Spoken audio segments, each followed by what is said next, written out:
दादू से खबर दें। आपको बताएं कि दादू में शाह बरादरी और मल्लाह बरादरी के लोगों का दादू पुलिस और कब्जा माफिया अली नवाज रिंद के खिलाफ एहतजाजी मुजाहरा करते हुए कहा कि 20 दिन गुजर जाने के बावजूद दादू पुलिस इंतजामिया ने हमारे साथ इंसाफ नहीं किया। मजीद इसी हवाले से देखते हैं दादू से नुमाइंदा A1 TV असगर खान मल्लाह की ये रिपोर्ट। ऐसा ड्यूटी में हो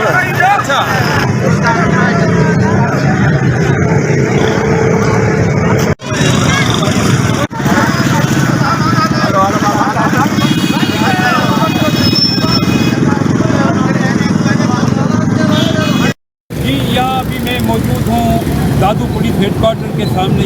यह मेरे पीछे जगह देख रहे हैं तो यहाँ सैयद बरादरी और मल्लाह बरादरी का 20 दिनों से एहतजाज हो रहा है कि अली नवाज हिंद ने मुबीना झूठे कागजात बनाकर इस जगह पर कब्जा किया है। ये मेरा कैमरा मैन आपको इस जगह की मंजर दिखाए।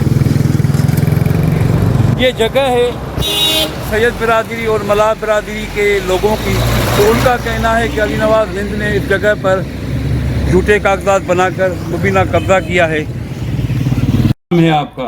मुनीर अहमद। आप क्या कहेंगे मुनीर अहमद? आप मां इहो थो चवणु चाहियां त अली नवाज़ रिंद जहिड़ो फराडी सॼे पाकिस्तान त छा पर सॼे आल मुल्क में ॻोल्हींदो त कोन लभंदो आहे। पुलिस हुनजी साथियारी आहे। जिंद SP जी छांव आहे हुनजे मथां वॾी हुकूमती माना हुनजी पॉलिसी आहे। जीअं चाहे थो तीअं करे थो, जंहिंजे घर में चाहे घिड़ी कब्ज़ो कराए।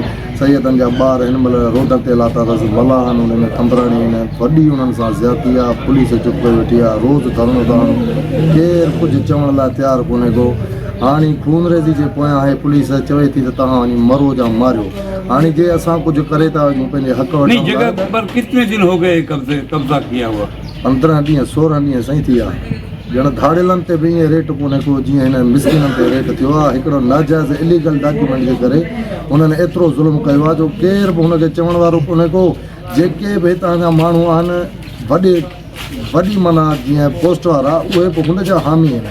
सॼे मुल्क मां इंक्वायरी कराई वञे जे असांजा लफ़्ज़ ग़लति आहिनि, जे उहो इज़त वारो आहे या त उहो कंहिं किरदार में आहे सुठे माण्हूअ जे, त असां चुप करे वेही रहंदासीं। जे हो किरदार में ई न आहे, हिकिड़ो ॿ नंबर आहे, डान गोलो फिराडी आहे, त पोइ उनजी एतिरी हिमायत छो? माना आप चीफ जस्टिस पाकिस्तान से क्या मुतालबा करेंगे? मां मुतालबो इहो थो कयां त चीफ जस्टिस थोरी अखि खोले ॾिसे हिन पंहिंजी रियासत में त छा पियो हले।